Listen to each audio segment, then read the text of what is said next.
نماز کی فضا بنے، قرآن کی ذکر کی فضا بنے، دین سیکھنے کا شوق پیدا ہو جائے، اللہ سے مانگنے کی فضا بن جائے۔ ہم سب کس کے محتاج ہیں؟ تھوڑے محتاج ہیں کہ زیادہ؟ زیادہ کہ بہت زیادہ؟ بہت زیادہ کہ بے حد زیادہ؟ تو پھر دعائیں تھوڑی ہوں کہ زیادہ، مختصر ہوں کہ لمبی، کبھی کبھی کے بار بار؟ صبح کس سے مانگنا ہے؟ شام کس سے مانگنا ہے؟ گھر سے نکلتے ہوئے کس سے مانگنا ہے؟ گھر میں داخل ہوتے کس سے مانگنا ہے؟ دعائیں، مسئلوں کا حل دعا۔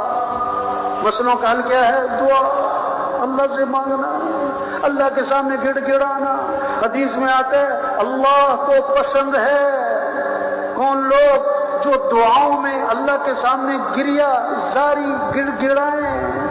ہاں، حدیث میں آتا ہے اللہ کے نبی نے فرمایا دعا میں تکرار کرو،